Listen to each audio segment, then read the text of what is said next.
행복한 안식일입니다. 그리고 주님을 찬양합니다. 그리고 이 교회에 진심으로 감사를 드립니다. 약 거의 한 2달 가까이 교회에 오지 못하고, 물론 이제 다른 나라의 교회는 있었는데요.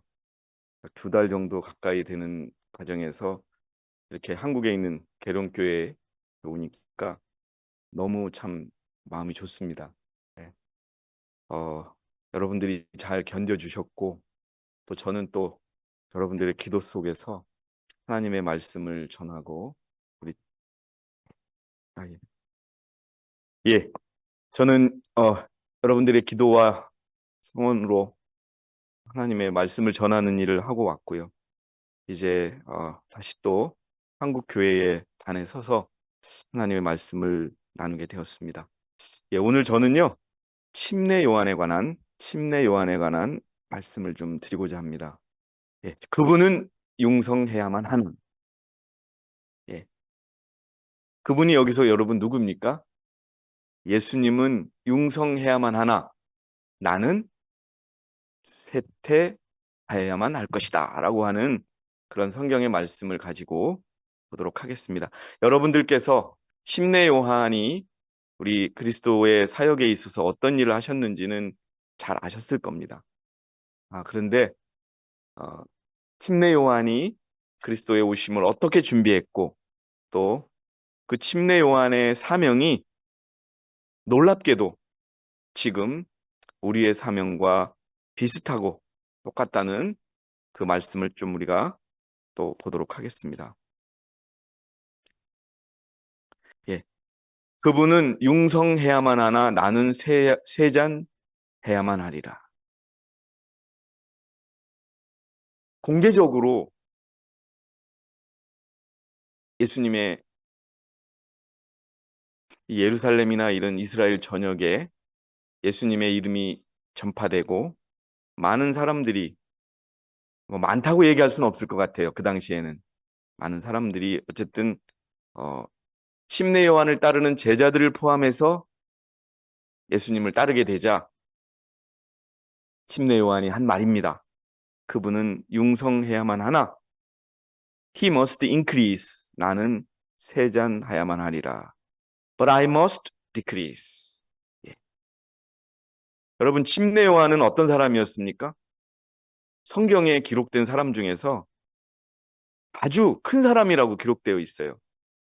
마태복음 11장 11절에 보니까 진실로 내가 너희에게 말하노니 여자에게서 태어난 사람 가운데 침례인 요한보다 더 큰 사람이 일어난 적이 없었느니라. 이 말은 여러분 우리 이 땅에 태어난 사람 중에서 여자 몸에서 안 태어난 사람이 누굽니까?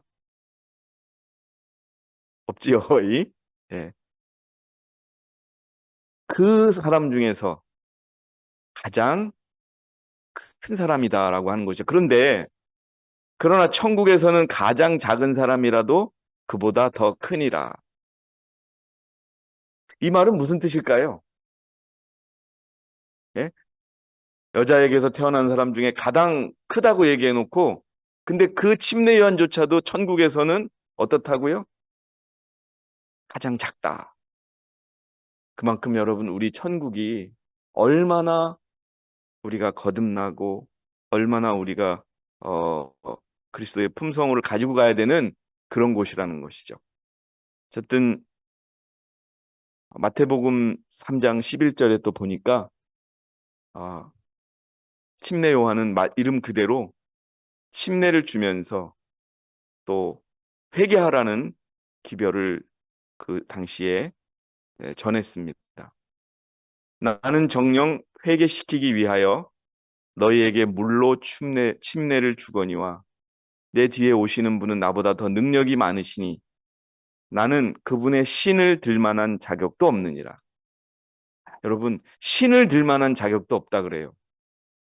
사실 그 당시에 예수님과 침례 요한을 놓고 보면 침례 요한도 굉장히 인기 있는 말씀의 전파자였습니다. 제자들도 있었습니다. 그런데 지금 뭐래요? 신발을 들 만한 자격도 없다고 얘기합니다. 그분은 성령으로 또 불로 너희에게 침례를 주십니다. 여러분께 성령의 침례와 불의 침례가 임하시기를 원하겠습니다. 제가 캐나다에 저의 친구 할머니 한 분이 계십니다. 그분이 저에게 그러시더라고요. 제가 한국에서 어려울 때, 형제요, 형제는 이제 겨우 물의 침례를 받은 것뿐이다. 불의 침례를 받아야 하고 성령의 침례를 받아야 한다. 불의 침례는 뭡니까, 여러분? 시련을 견뎌내는 겁니다. 그러면 또 성령의 침례도 받게 될 게지요. 어쨌든 여러분, 침례 요한은 회개하라, 천국이 가까워왔느니라는 말씀을 전하면서 그것을 받아들인 자에게 침례를 주고 그렇게 복음을 전파하는 주님의 길을 준비하는 그런 사도였습니다. 자, 사람들이 물었어요. 침례 요한의 인기가 올라가고 적지 않은 사람들이 침례 요한을 따르자 또 이것이 요한의 증거라 유대인들이 예루살렘에서 제사장들과 레위인들을 보내어 그에게 묻기를 내가 누구냐라고 하였더니 여러분 요 다음 문장을 한번 잘 생각해 보세요. 요한이 시인하고 부인하지 아니하였어. 시인하기를 나는 그리스도가 아니라고 하더라. 여러분, 비록 예수님이 이제 공중 사역을 시작하기 전이고 또 침례 요한이 예수님의 복음을 전하기 위해 준비하고 있었지만 이 당시에 유대인들과 레위인들조차도 이 기별에 관심이 있었을 뿐이지 많은 자들이 믿었던 것이 아닙니다. 예수님이 사역할 때도 마찬가지입니다. 여러분, 지금하고 똑같이 보시면 됩니다. 우리가 정말 성경과 일치하지 않는 교리를 가리킨다는 교회들이 이 땅에 많이 있지요. 오히려 그 교회의 교인들이 더 많이 가 있습니다. 예? 신천지 교회라든지 뭐 하나님의 교회라든지 몇십만씩이에요. 예? 사람도 많아요. 청년도 많아요. 근데 우리 IMS 교회는 어떻습니까? 100명도 안 돼요. 그 여러분 기억하셔야 돼요. 이번에 우리 아시아 디비전 심포지움에서 그런 말씀들이 여러 차례 나왔어요. 여러분 그거 기억해 달라는 거예요. IMS 교회가 앞으로 많은 사람들이 전도해서 이 교회로 들어올 거라고 절대 생각하지 말라는 거예요. 결코 하나님의 남은 무리는 많지 않다는 겁니다, 여러분. 우리 교인이 전 세계에 좀 제가 정확히 말씀드렸죠. 4만 명이 안 돼요. 물론 페루 같은 데는 여러분 교인은 아니지만 교인이 될 자격이 안 돼서 그때 말씀드렸죠. 재혼 문제가 있어서 교인은 아닌데 교회에 출석하고 11금을 내는 분들이 또 몇만이 있어요. 전 세계에. 근데 어쨌든 우리 교인이라고 그 농명책에 기록이 되어 있는 사람은 3만 8천 명이에요. 얼마나 적습니까? 네? 안식일 교인이 몇만 명이에요, 지금? 2천만 명. 한국에만 뭐 30만 명이 된다 하고 그러죠. 네? 전 세계의 그리스도인이 약 30억. 3만 8천 명. 김지율 자매 그거 프로테이지로 따지면 몇 프로예요? 30억 중에 3만 8천이면 몇 프로예요? 3만이라고 따지면 몇 프로예요? 0.0 몇 프로입니까? 1%도 안 돼요. 0.1%도 안 돼요. 0.1%도 남은 물입니다. 그 당시에도 마찬가지예요. 침례 요한을 따르던 자들도 뭐 그들의 눈에는 많은 것처럼 보였지만 적었어요. 그래서 물어보는 거예요. 왜? 여러분 이게 참 기가 막힌 거예요. 네가 그리스도냐고 물어본 거예요. 네가 메시아냐고 물어본 거예요. 이게 뭐예요, 여러분? 아직도 그들은 메시아가 어떻게 올 것이라는 걸 배웠으면서도 의심 갖고 보는 거예요. 자, 이렇게 인기가 많았어요, 침례 요한은. 그런데 그리고 그의 복음은 아주 사람들의 마음을 정확하게 지적했어요. 침례 요한이 주로 어떤 복음을 외쳤습니까, 여러분? 회개하라는 겁니다. 누구에게까지 회개하라고 얘기했어요? 헤롯 왕에게 형수하고 결혼하는 거 잘못됐다고 직접적으로 얘기한 겁니다, 여러분. 네? 불가능한 얘기예요. 여러분, 요즘에 안타깝지만은 우리나라 대통령이 지금 구치소에 가 있어요. 구치소 가고 나니까 별의별 얘기들이 다 나옵니다. 예? 생일날 당신은 하늘에서 내린 지도자라는 노래를 했다느니, 예? 청와대 행정관으로서 전 보는 사람이 4급 공무원으로 있었다느니 막 잘못된 것들이 많이 나와요. 무슨 말인 줄 아세요? 대통령이 사람을 뽑을 때 그 얼굴을 보고 관상을 보고 뽑았다는 얘기예요. 저 사람의 사주팔자를 보고 나한테 배신할 사람인가 배신할 사람이지 아닌가를 보고 내가 하는 일하고 맞는가 안 맞는가를 보고 뽑았대요. 예? 그런 일들까지 나오는 거예요, 이제. 근데 당시에 대통령이 여러분 힘이 있을 때 이런 얘기가 나올 수가 있을까요, 없을까요? 못하지요. 근데 요한은요, 더욱이 헤롯을 향해서 직접적으로 얘기한 거예요. 결국은 침례 요한이 어떻게 죽습니까? 그 일을 지적한 것 때문에 죽는 거예요. 머리가 잘려서 죽죠. 자, 여러분 재미있는 것이 하나 또 있는데 침례 요한이 낙타털로 만든 옷을 입고 허리에 가죽띠를 두르고 다녔어요. 그리고 음식은 뭐예요? 우리 김지율 자매, 음식은 뭐라고 적혀 있어요? 예? 메뚜기를 야생꿀, 어딘 석청이라고 돼 있죠. 그래서 어떤 사람들은 진짜 제가 옛날에 어렸을 때 논에 가면은 메뚜기가 진짜 있었어요. 그거를 이렇게 병에다가 넣어가지고 잡아가지고서 할머니 갖다 주면은 기름에 살짝 볶아요. 그럼 그것도 어떻게 또 괜찮아요. 그 메뚜기 아니에요, 여러분. 어떤 메뚜기예요? 요거 꼭 정확히 알고 계세요. 지금도 어떤 분이 아직도 메뚜기를 살아있는 들에서 나는 메뚜기를 드셨다고 생각하는데 그게 아니라 이거예요. 쥐암나무 열매. 여러분, 이 쥐암나무 열매가 어디에서 또 나와요?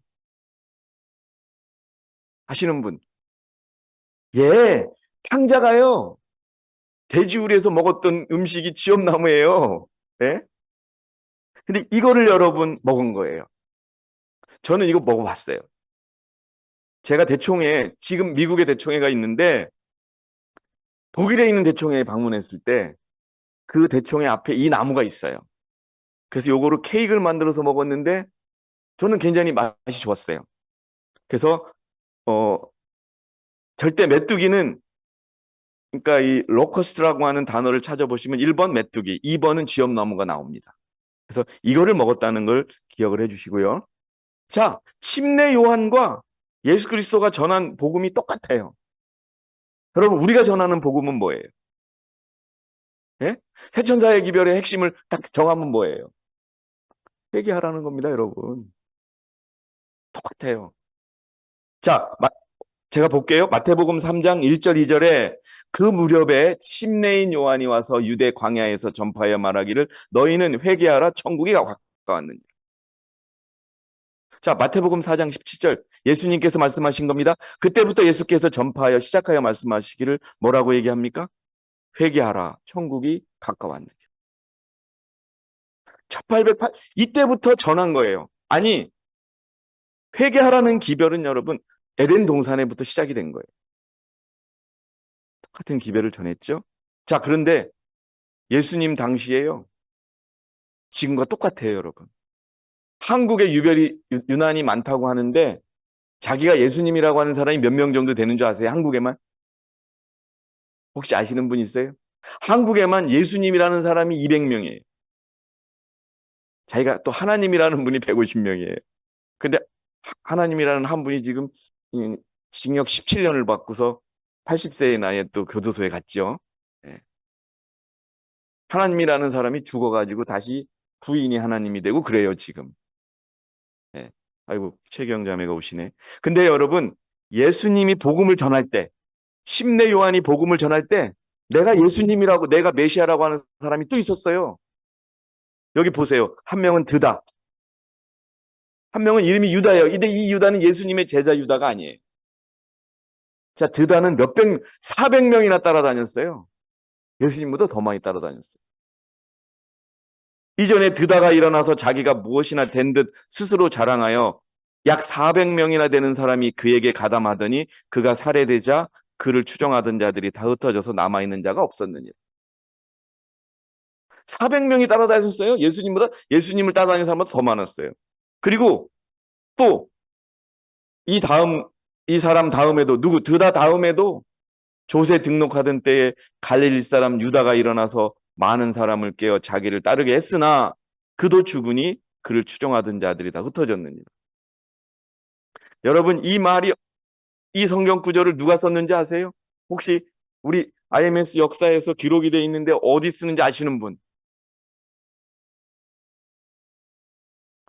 1914년 전쟁이 일어나고요. 독일 연합회에서 전쟁에 참여하기를 거절하고 안식일을 지키기를 고수하는 자들을 출교시킨 다음에 그 출교를 당한 자들이 프리덴사우 대학에서 열리는 대총회에 참석했을 때 그 당시 SDA 대총회장인 목사가 한 말이에요. 니들이 정말 하나님의 자손이라면 끝까지 견뎌낼 것이다 하면서 드다도 400명이나 됐었는데 드다가 죽자 다 사라졌다. 유다도 죽으니까 사라졌다. 너희들도 굳이 이곳에서 얘기하지 말고 하나님의 백성이라면 너희들도 끝까지 존재할 테니 기회를 못 주겠다. 사무엘 목사가 한 겁니다. 근데 어떻게 됐어요? 우리는 그 1920년 프레덴사우 대총회가 있은 후에 지금 100여 년이 지난 후에도 우리는 견뎌내고 있는 겁니다. 자, 예언의 신 2권 48, 49페이지를 보니까 침례 요한이 어떻게 말씀을 전했고 그의 말씀이 뭐였냐 하는 겁니다. 엘리야의 심령과 능력으로. 여러분, 우리 이 18장 천사의 기별을 뭐라 그래요? 엘리야의 사명과 심정으로 전하는 기별이라고 그러죠. 그것처럼 침례 요한도 똑같은 마음으로 정했다는 거예요. 엘리야의 심령과 능력으로 요한은 유대인들의 부패상을 공공연히 책망하였고 유행하는 죄를 책망하는 데에 그의 목소리를 높였다. 예. 여러분, 우리는 이 세상을 향하여 죄라고 지적해야 되고 우리는 그 죄를 짓지 않으면서 그리스도의 품성을 닮아가는 모습을 보여줘야 합니다. 그의 설교는 분명하고 날카로웠으며 설득력이 있었다. 많은 사람들이 그들의 죄를 회개하고 회개의 증거로서 요단강에서 침례를 받았다. 예. 자, 이것은 그리스도의 봉사를 예비하는 사업이었다. 이 충실한 선지자가 외치는 단순한 진리로 많은 사람이 죄를 깨달았지만 그 빛을 거절한 사람들은 더 짙은 어둠에 휩싸이게 되었다. 예. 침례 요한의 기별을 받아들이는 사람도 있었지만 거절한 사람도 있었고 그들은 점점 더 어두움에 휩싸게 되었고 결국은 뭐예요? 예수님이 다시 사역을 시작했을 때 예수님을 메시아로 받아들일 수 있었어요? 없었어요? 못 받아들이게 되었던 것입니다.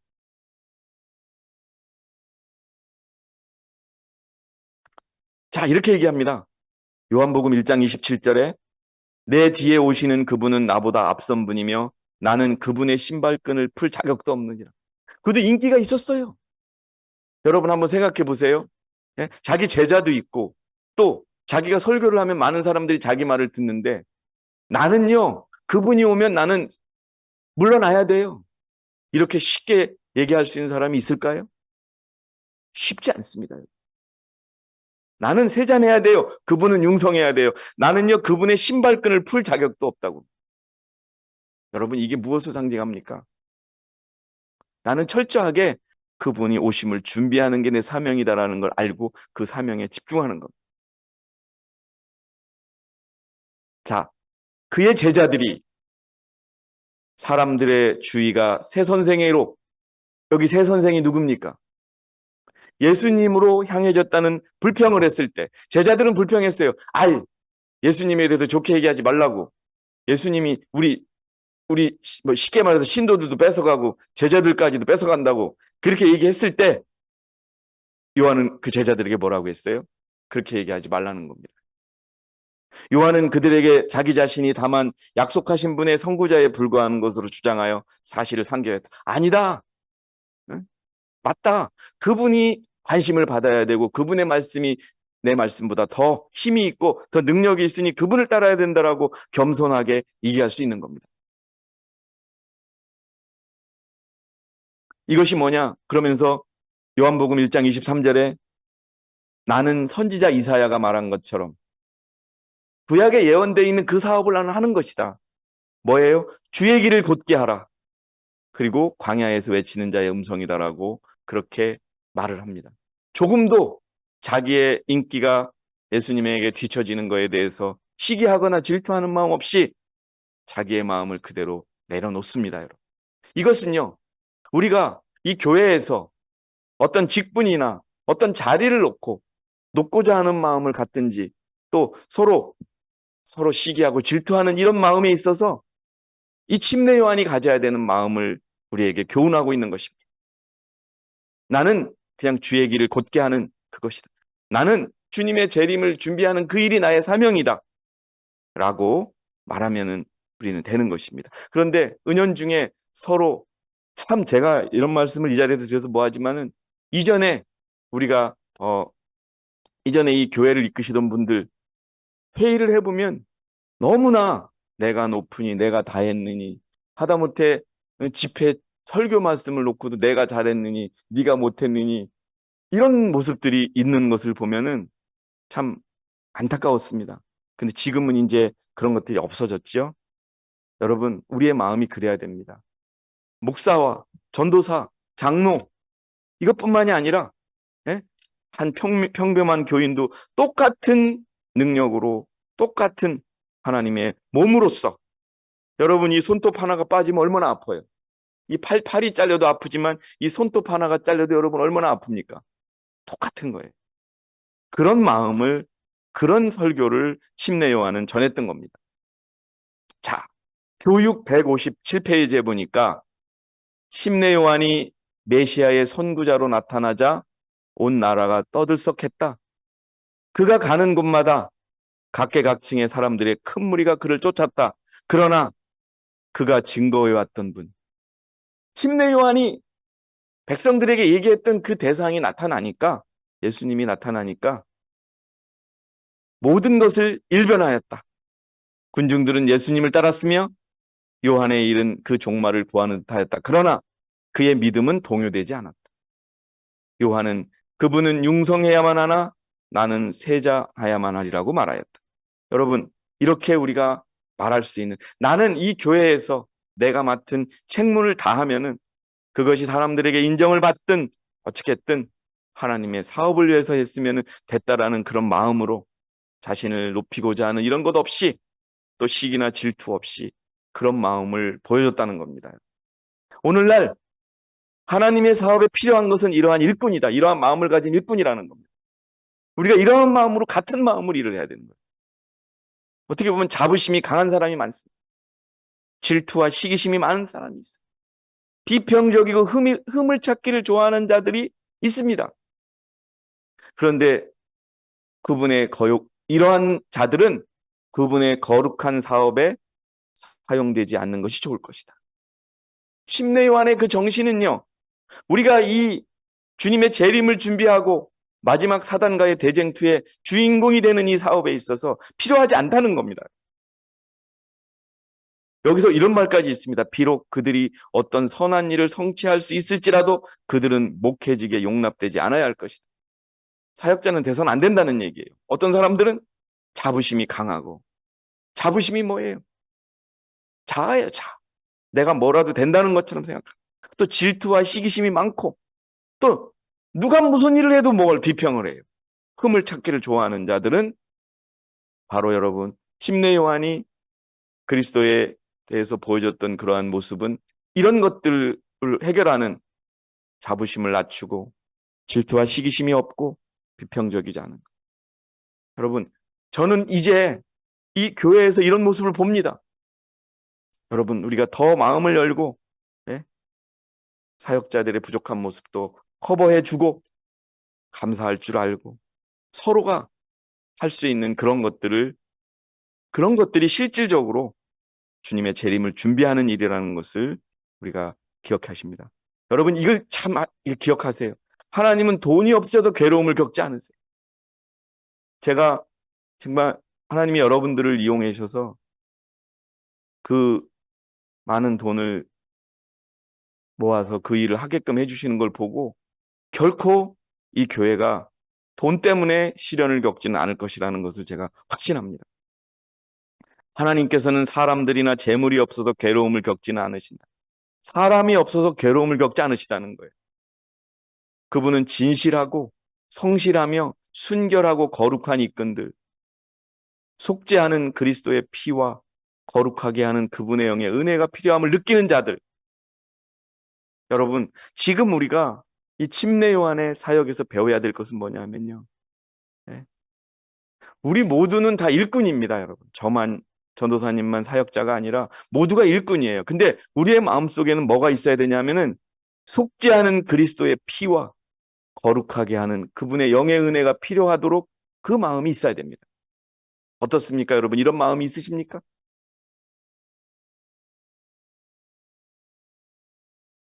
전화기를 발명한 알렉산더 그레이엄 벨이라고 하는 사람이 있었어요.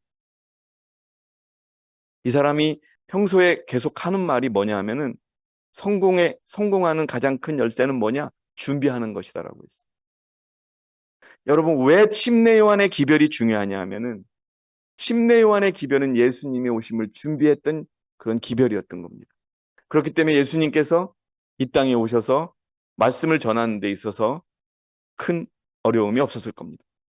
근데 결과는 우리가 생각하기 어렵습니다. 사실 그 당시에 예수님의 말씀을 받아들인 자는 전체 인구로 봐서는 많지 않았습니다. 그런데 그분이 십자가에 돌아가시고 나서 어떤 일이 있었습니까? 최인손 자매, 어떤 일이 있었습니까? 예수님이 부활하셔서 하늘로 가신 후에 이 땅에 성령이 오시고 나서 마가의 다락방에 모였던 그 자들에게 무엇이 내리니까? 이른비가 내리니까 하루에 몇 명씩 회개하더라? 1,000명씩, 3,000명씩 회개. 제가 여러분들 혹시 그런 생각 못 느껴보셨어요? 제가 사는 곳이 시골이에요. 근데 그 시골에도 한가운데 옛날에 큰 교회가 있었어요. 지금은 어르신들, 노인들밖에 없어서 또 교회가 뭐 문을 닫고 했지만 동네마다 이 한국 땅에 거의 교회가 없는 데가 없어요, 여러분. 비록 개신교회지만. 그게 뭐예요? 침례 요한이 예수 그리스도의 길을 준비했던 결과입니다. 그리고 예수님은 또 이 땅에서 복음을 전하신 후에 하늘로 승천하시고 이 땅에 성령을 보내주신 결과입니다.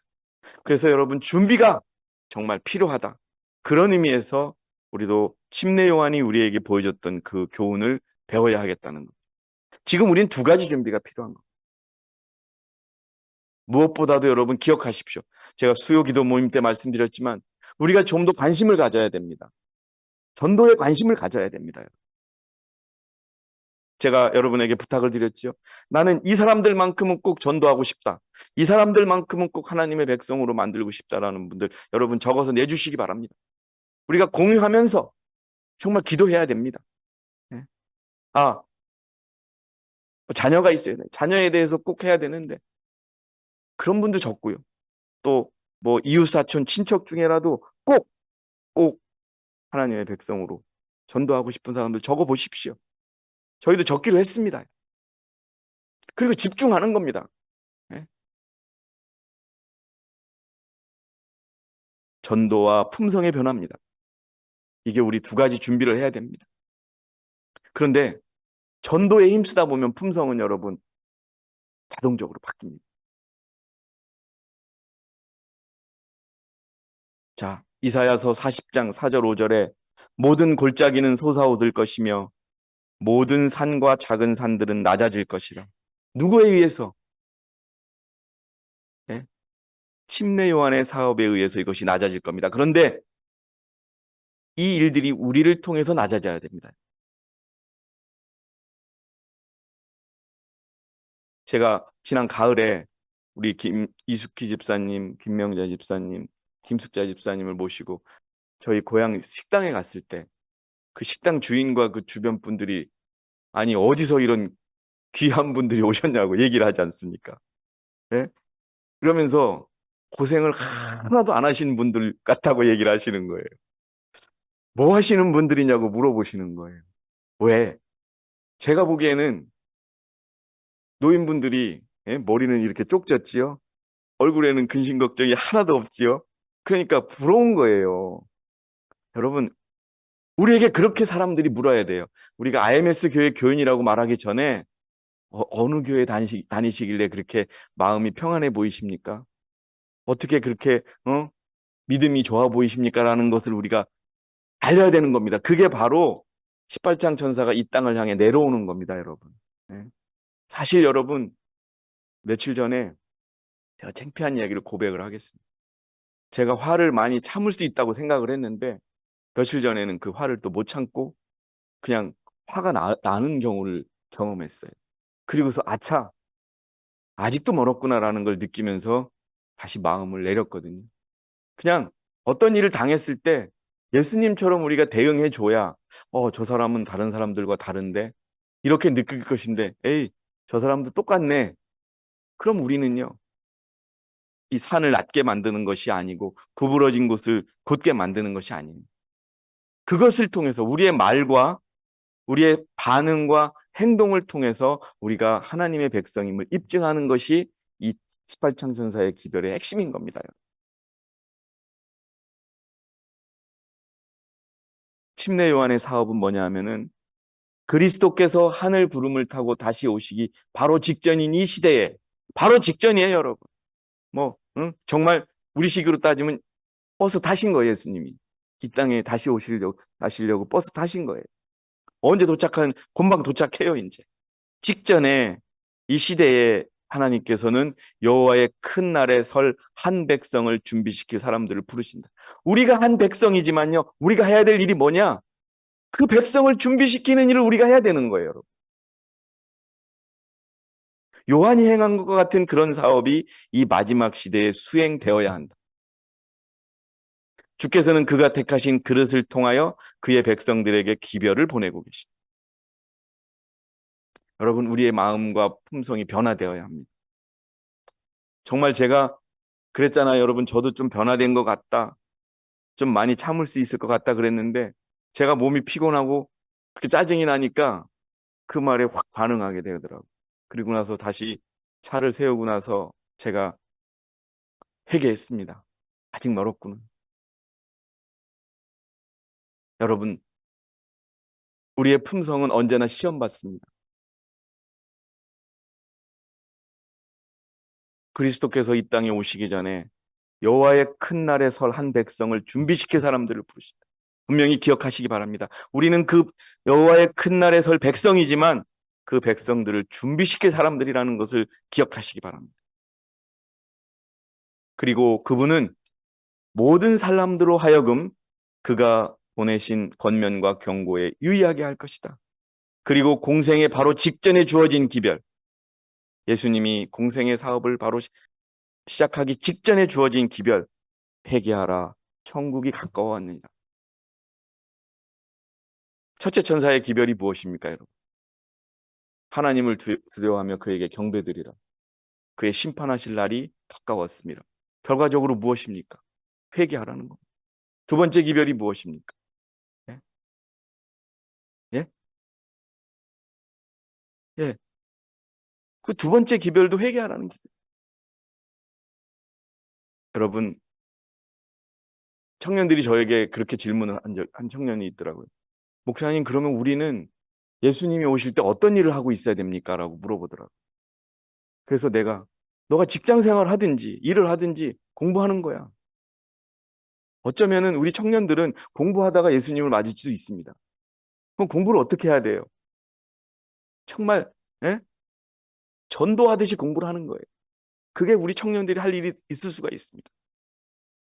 그러나 그 공부가 자기의 출세나 자기의 이런 개인적인 목표가 아니라 그게 사명이라는 거예요, 우리 청년들. 그랬더니 좀 이해하겠다고 그러더라고요. 그래서 일을 할 수 있으면 일을 해라. 근데 네가 공부를 해야 된다면 열심히 해라, 하나님. 예? 뭐든지 열심히 해라. 그리고 기본적인 것들, 신앙의 기본 것들은 갖추면서 해라. 자, 여러분, 여기서도 오늘 우리가 교과에서 배운 말이 나옵니다. 우리의 기별은 평화와 안전의 기별이라서는 안 된다. 저는요, 어떤 분이 그래요. 아니, 목사님, 이번 주 설교는 좀 부드럽고 희망을 주는 말씀을 좀 주시죠. 그러는 분이 있어요. 맨날 목사님은 너무 회개하라는 설교만 한다고. 근데요, 사실 그렇게 하려고 준비를 하다가도요, 밤에 설교 제목이 바뀌어요. 언뜻 아니, 안 되는 거예요. 아니야.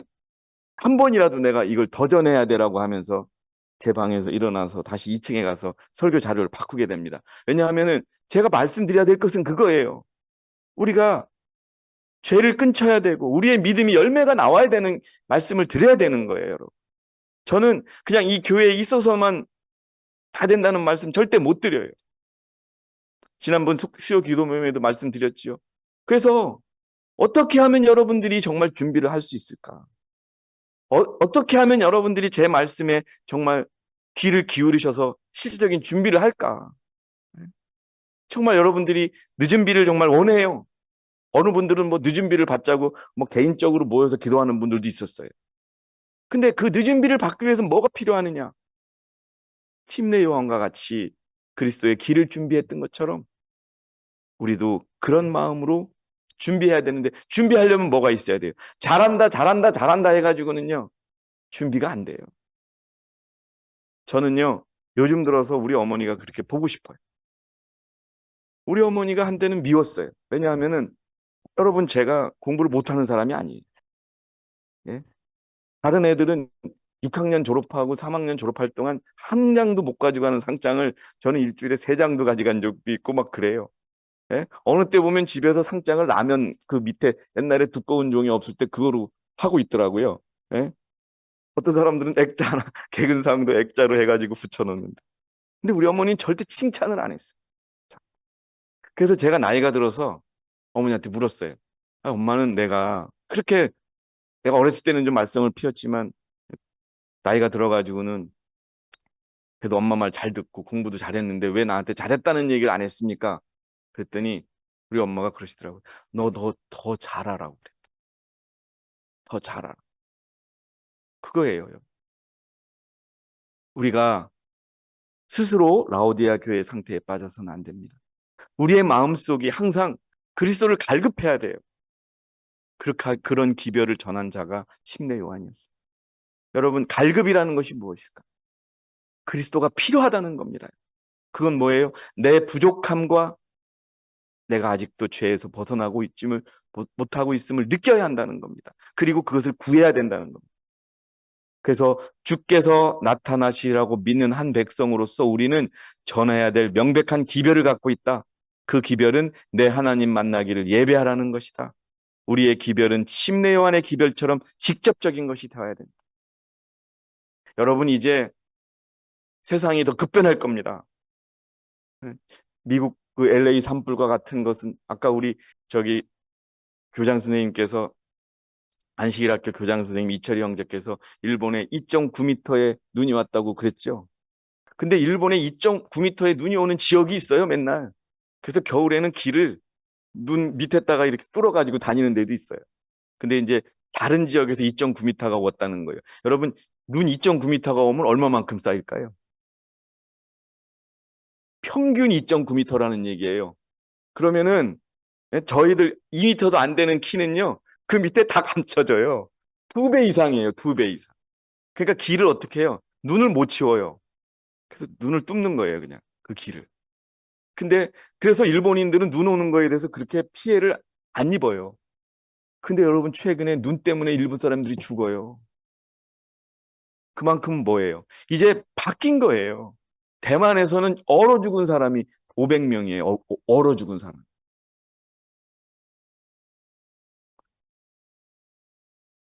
그는 왕들의 죄를 책망하였다.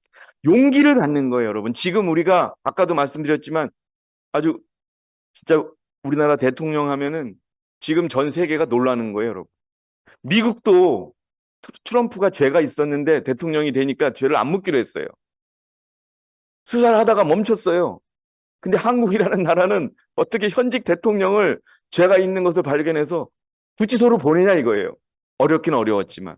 그러니까 미국도 놀라는 거고 해외가 놀라는 거예요. 프랑스 현직 대통령은 저렇게 잡은 적이 없어요. 물론 지금 대통령이 아직도 자기 잘못을 인정하지 못하는 아쉬움은 있지만 한국이라는 나라가 그렇게 무서운 나라입니다, 여러분. 예? 그렇기 때문에 우리가 이 나라에서 신앙하기가 쉬운 거예요.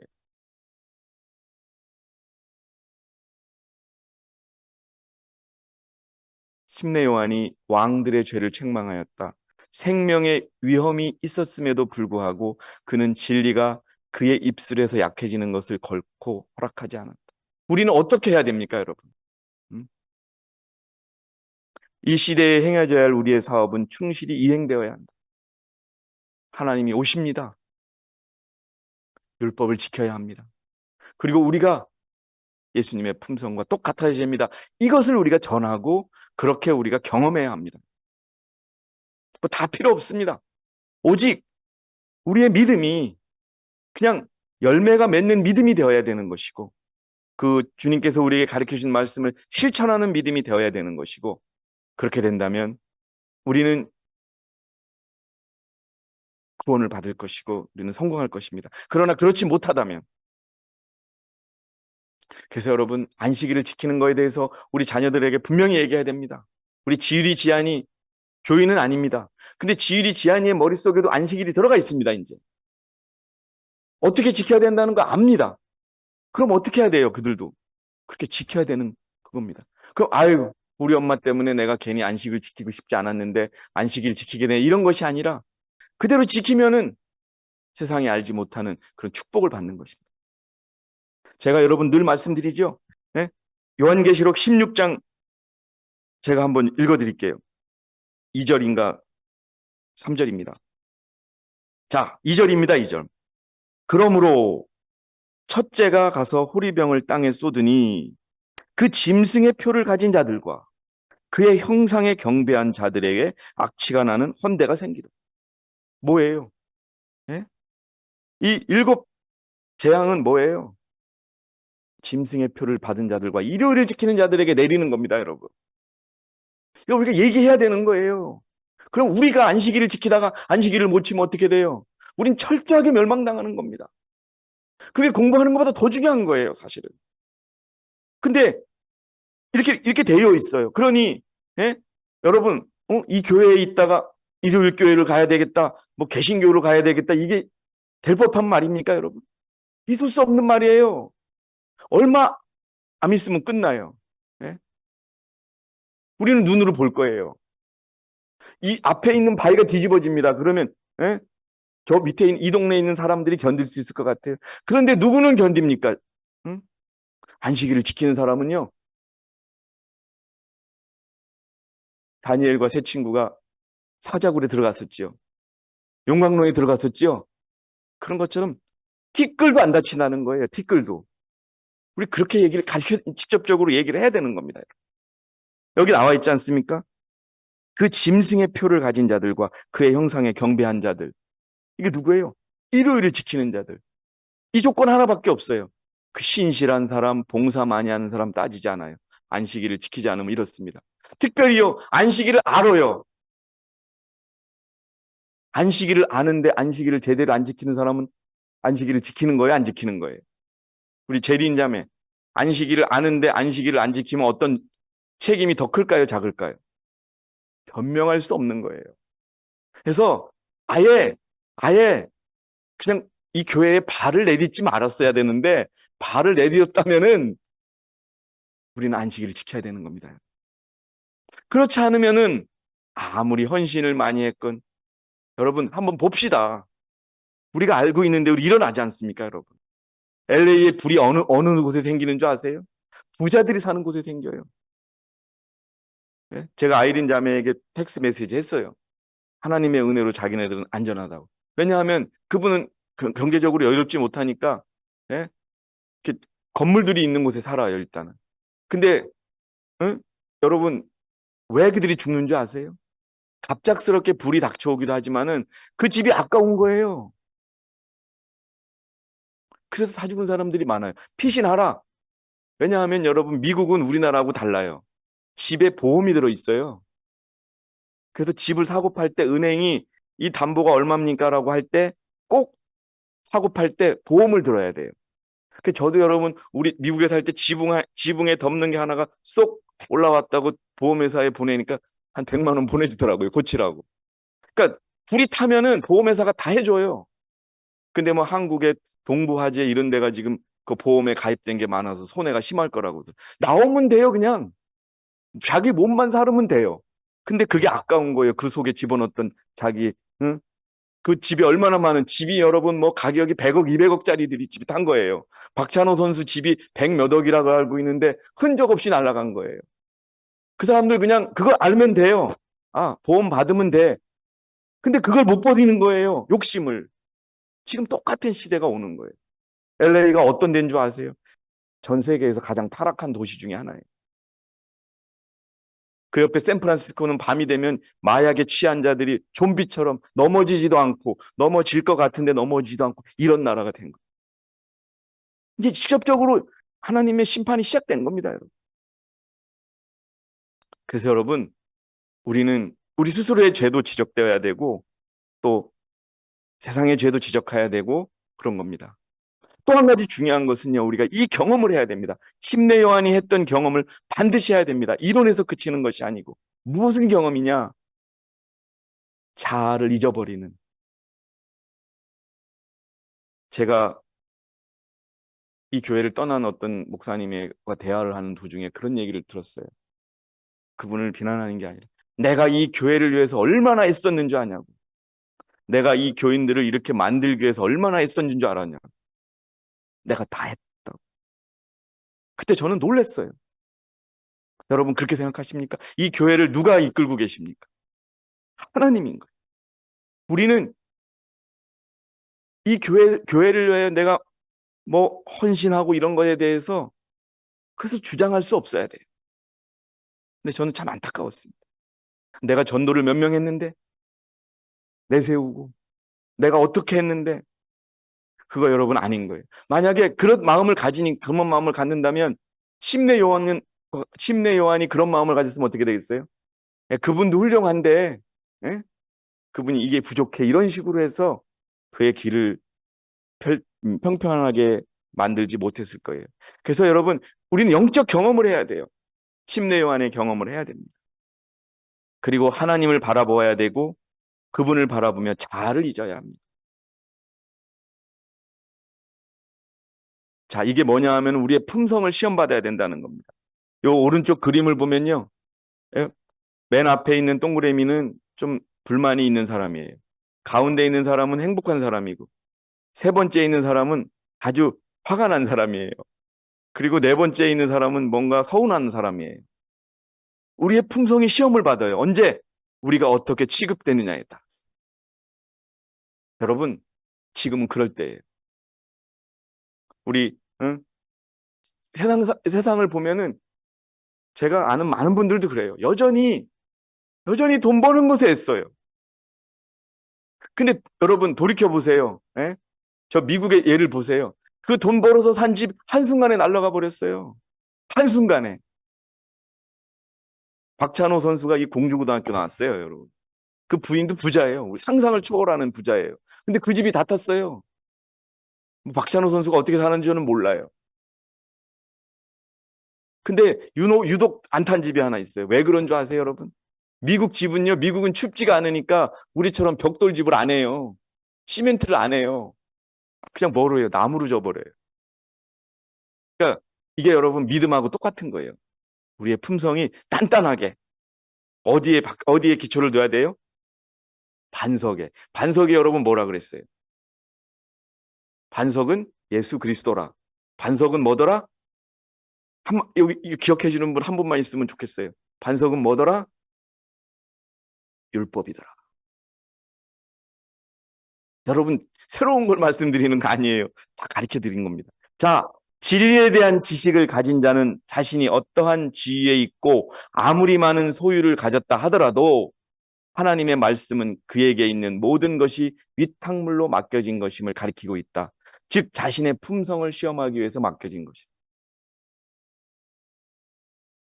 인간이 세상에서 하는 사업, 재능, 재물 및 봉사를 하기 위한 기회 등은 모두 창조와 구속의 주가 되시는 하나님께 샘을 할 것이다. 하나님께서 우리들에게 당신의 은사들을 주시는 것은 우리들이 당신을 다른 사람들을 봉사함으로 주님을 닮게 하려는 것이다. 자, 우리가 가진 것에 대해서 어떻게 하느냐 하나님이 보신다는 것이지. 자, 이제 이 시간을 마무리하겠습니다. 조금 남긴 했는데요. 요한은 선천적으로 인간에게 공통된 결함과 약점이 있었어요. 그런데 거룩한 사랑의 접촉은 그를 변화시켰다. 그는 이기심과 야심에 물들지 않는 분위기 속에 살았으며 시기와 시기의 돕기에는 초연한 사람입니다. 결코 예수님에 대해서 시기하는 마음을 갖지 않았어요. 여러분, 여기서 이 시기는 우리가 갖고 있는 자아를 의미합니다. 우리가 이 교회의 사업에 있어서 교인이라고 강조하면서 다른 사람이 하는 거에 대해서, 주의 종들이 하는 거에 대해서 시기하거나 질투하거나 흠잡는 일은 없었습니까? 여러분, 그런 일은 없어야 합니다. 그는 그의 제자들이 불만에 공감을 표시하지 않고 오히려 자기와 메시아의 관계를 자기가 얼마나 명백하게 이해하고 있었으며 자기가 위하여 길을 예비하신 분을 얼마나 반갑게 환영하였는지를 보여주었다.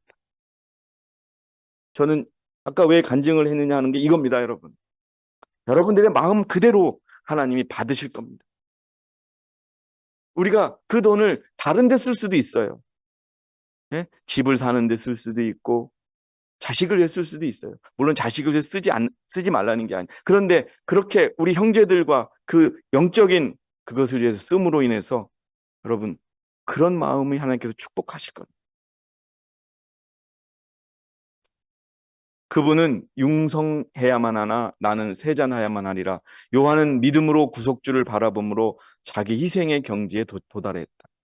그는 사람들의 이목을 자기 자신에게 이끌려 하지 않고 그들의 생각을 높고 더 높은 곳으로 끌어올려서 하나님의 어린 양을 주시하기에 이르기까지 힘썼다. 이게 우리가 할 일이라는 겁니다. 자, 여러분. 그런데 우리가 그 내용은 자세히 모르지만 침례 요한이 백성을 준비시킬 때 십계명으로 그들의 주의를 환기시켰다는 거예요. 이게 뭘까요? 어떻게 해서 십계명으로 주의를 환기시켰을까요? 그냥 침례 요한 하면 사람들은 그냥 개신교 수준의 믿음을 이야기합니다. 되게 그렇잖아요. 근데 십계명으로 주의를 환기시켰다는 게 뭘까요? 왕의 간음죄를 지적했습니다.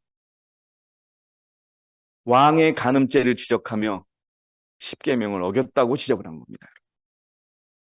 사람들이 이 부분을 잊어버려요. 그래서 여러분 침례 요한의 기별과 우리의 기별과 예수님의 기별이 똑같다고 말씀드리는 게 바로 이겁니다. 우리가 전하는 기별은 셋째 천사의 기별이요 믿음으로 말미암는 의의 기별이요 뭐예요? 율법의 기별인 겁니다.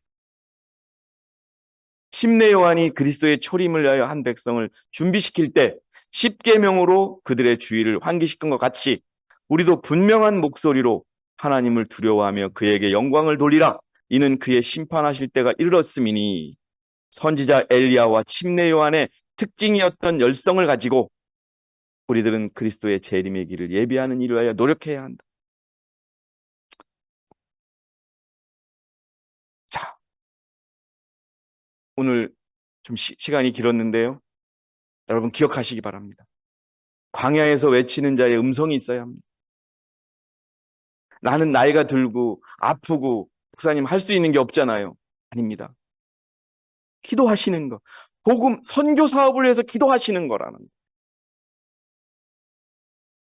뭐 헌신하지 않아도 좋아요. 선교 사업을 위해서 기도하는. 그리고 좀 더 여러분, 제가 지난 수요 기도에 말씀드렸는데 여러분이 이 질문에 답할 수 있어야 돼요. 내 자녀가 다시 교회로 돌아오는데 너는 뭘 했느냐라고 예수님이 물어볼 때 어떻게 대답하시겠어요? 네 부모가 하나님을 다시 믿게 하는데 네가 무슨 일을 했냐고 물어봤을 때 어떻게 하시겠어요? 여러분, 우리가 간절한 마음으로 그들의 다시 돌아옴과 전도를 위해서 우리 마음을 하나로 모아야 됩니다. 그것이 우리 첫 번째 일이 될 때 우리의 품성은 변화됩니다. 너희는 주의 길을 예비하라. 사막에서 우리 하나님의 대로를 곧게 하라. 모든 골짜기는 솟아오를 것이며 모든 산과 작은 산은 낮아질 것이라. 구부러진 곳이 곧게 되며 울퉁불퉁한 곳들이 평단케 되리라. 주의 영광이 나타나게 될 것이며 모든 육체가 그것을 함께 보이리니 이는 주의 입이 그것을 말씀하셨습니다. 오늘 우리는 침례 요한의 예수님의 길을 준비했던 사역을 보았습니다. 그리고 그가 자기를 낮추면서 그리스도의 길을 예비했던 것을 보았습니다. 이 교회 안의 사업에 있어서 시기와 질투와 흠잡는 것보다는 서로 격려하고 위로하고 도와주는 그 사업을 통하여 침례 요한의 정신이 주님의 다시 오심을 준비하는 우리 교회의 사업에 더욱더 큰 힘으로 전파되기를 바라면서 오늘 제가 준비한 모든 말씀을 마치도록 하겠습니다. 여러분 감사합니다.